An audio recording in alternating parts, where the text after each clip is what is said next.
Tenía 15 años cuando mi destino se quebró para siempre.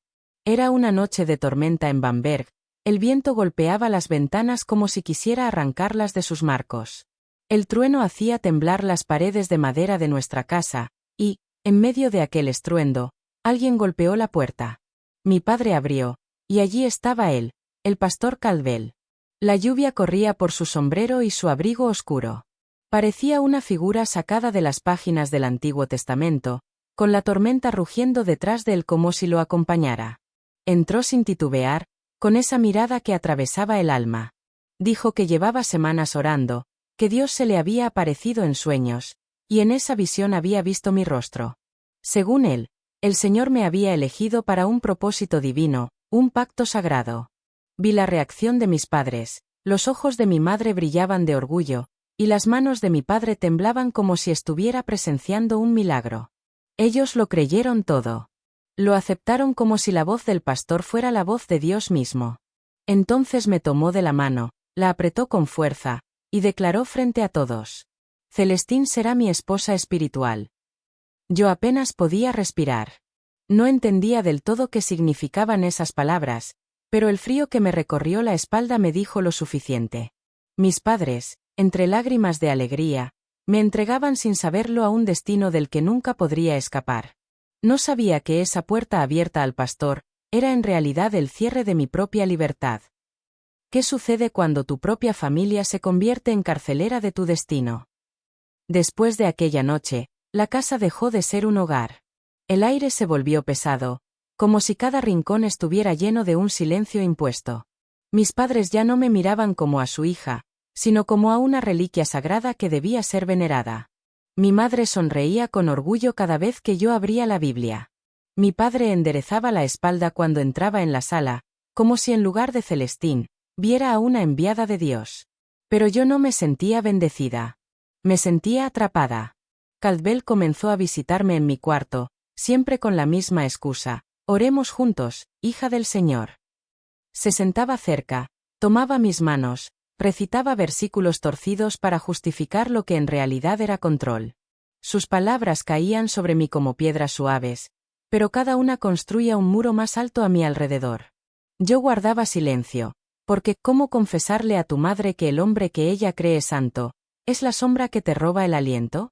Cada oración era en realidad otra cadena más en mis muñecas invisibles. Algunos matrimonios se celebran con música, el mío fue un entierro en vida.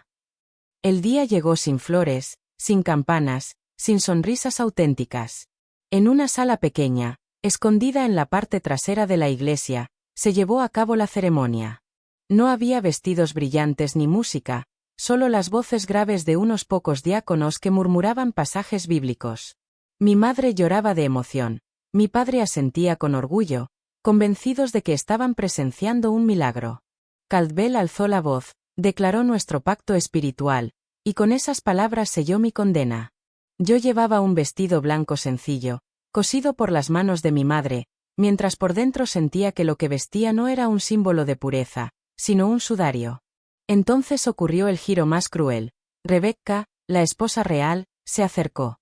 Sus ojos eran cansados, su sonrisa frágil, y aún así me tomó del brazo y susurró: Bienvenida a la familia.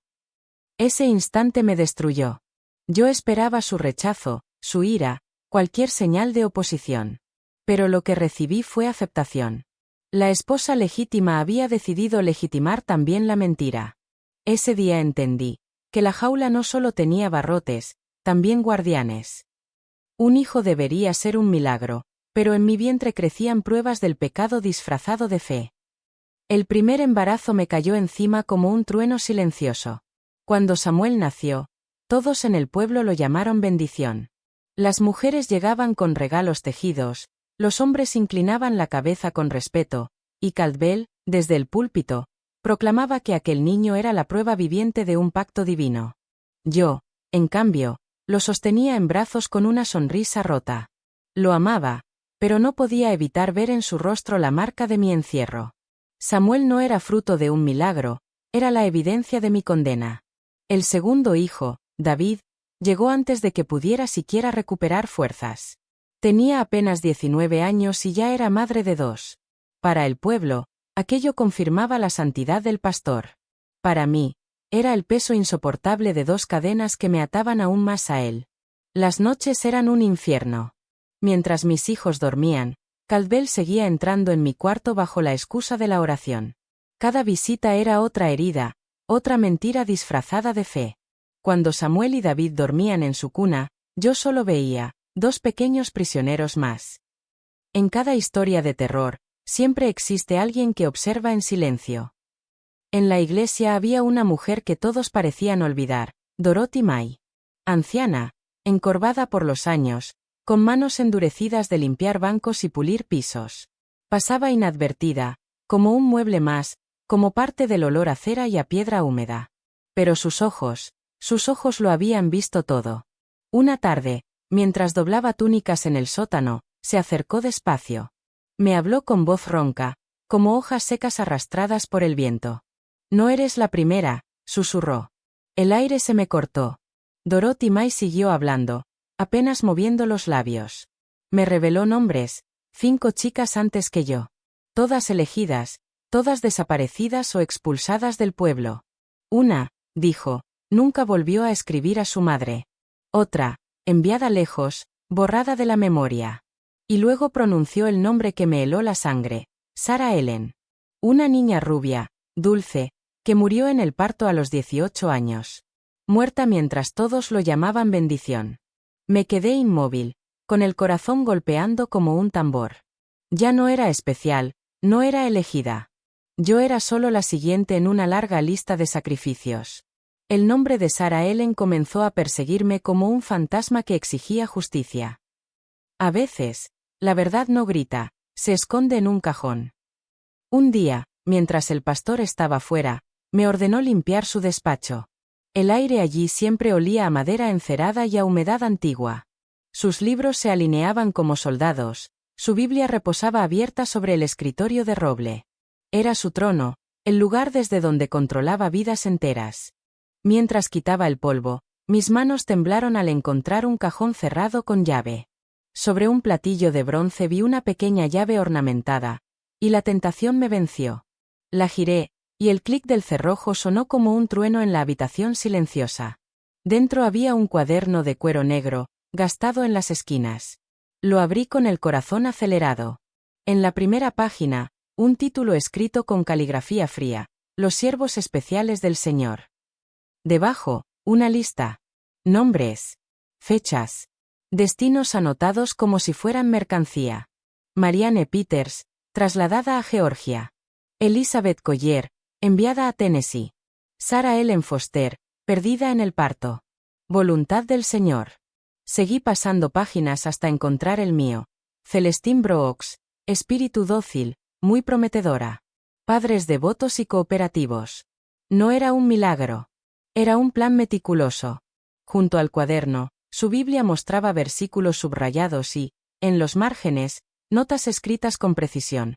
Usar con los padres al inicio. Efectivo contra los celos de la esposa. No era fe torcida. Era un manual.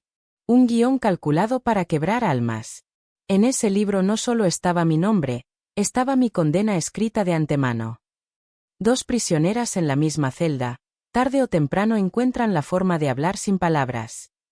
Una tarde de verano, el silencio en la cocina se quebró. Rebecca, la esposa legítima, dejó de fingir serenidad. Su rostro, siempre inmóvil, se agrietó de pronto. Entre lágrimas, confesó lo impensable, también era prisionera. Me habló de noches encerrada en su cuarto, con versículos de condena recitados desde el otro lado de la puerta. Me habló de amenazas disfrazadas de profecías, accidentes que supuestamente caerían sobre su familia si alguna vez lo desobedecía. Me habló de intentos de huida frustrados, del miedo tatuado en cada gesto de su vida. Por primera vez, no vi en ella a la cómplice, sino a otra víctima. Nos unió un lazo invisible, hecho de miedo y silencio, pero también de una pequeña chispa de resistencia. En miradas furtivas, en pequeños gestos, un café servido, una manta dejada al pie de mi cama, comenzamos a reconocernos. Éramos 2 mujeres enfrentando al mismo monstruo. Pero nada permanece oculto para siempre en una casa gobernada por la sospecha. El pastor no tardó en percibir aquella complicidad. Pero el pastor no necesitaba gritar, sabía construir muros con simples susurros. Algunas voces mueren en el silencio, otras atraviesan décadas. Revisando un viejo armario en la parte alta de la casa, encontré una caja cubierta de polvo. Dentro había objetos olvidados, un prendedor oxidado, un libro infantil con las páginas amarillentas, y entre ellas, una carta doblada con cuidado. El papel estaba desgastado, pero la caligrafía aún podía leerse. Comenzaba con un nombre: querida Clara. Sentí un escalofrío antes de continuar. Era Sarah Ellen. Escribía a su hermana confesando que el pastor guardaba un cuaderno con los nombres de las muchachas. Decía haber visto cómo lo escondía en su escritorio. Y advertía: si algo me ocurre, dile a todos que busquen el libro. No somos elegidas, somos solo nombres en su lista. Al leer esas palabras, fue como escuchar una voz desde la tumba. Sarah Ellen no solo había sufrido, también había intentado dejar un testimonio, una advertencia. Y ahora esa voz me alcanzaba a mí, décadas después, reclamando justicia. Comprendí que ya no podía engañarme más. La responsabilidad de romper el ciclo me pertenecía. El grito de una muerta se convirtió en mi misión de vida. El horror se repite, hasta que alguien rompe el patrón. Era un domingo cualquiera en Bamberg. La iglesia estaba llena, las voces del coro resonaban bajo el techo alto, y el pastor predicaba con su tono de siempre: fuego, promesas, condenas. De pronto, se detuvo. Sus ojos brillaron con esa falsa inspiración que tantas veces había usado para manipular. Levantó la Biblia y anunció: el Señor me ha hablado de nuevo. Ha elegido un nuevo vaso puro para continuar su obra. Y pronunció un nombre: Linda Sue Patterson. Una niña de 15 años, de ojos grandes y tímidos, que cantaba en el coro juvenil. Sentí que el suelo se abría bajo mis pies. Vi a Linda Sue en el banco, rodeada de sus padres orgullosos. Su rostro era un espejo del mío a los 15. Confusión, miedo, incredulidad disfrazada de honor.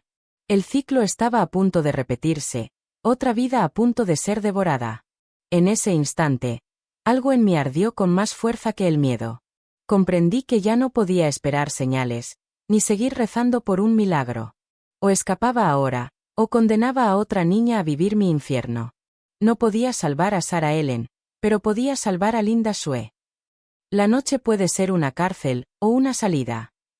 Aquella noche reuní a mis 3 hijos. Samuel y David se aferraban a mi falda medio dormidos, y llevaba a la pequeña Lie en brazos. En mi vientre crecía el cuarto, una vida que también debía proteger. Con pasos temblorosos crucé la cocina en silencio. Rebecca apareció en la penumbra. Su rostro estaba pálido, pero sus ojos tenían una determinación distinta. Me puso un sobre en las manos, dinero escondido durante años, y con él, su último acto de valentía. No puedo irme, susurró. Pero tú sí. Llévalos lejos, que no los alcance su sombra. Salí por la puerta trasera. El aire nocturno me golpeó como un mar helado. Caminamos por calles vacías, cada sombra parecía una trampa, cada ruido un aviso de que Caldwell descubriría nuestra huida. Pero seguimos adelante hasta llegar a la carretera. Allí, un autobús nos abrió las puertas al amanecer. Nos llevó a Charleston, donde comenzó una vida nueva. Lavando platos, limpiando pisos, pero libres. Allí nació mi 4ª hija, la llamé Ope.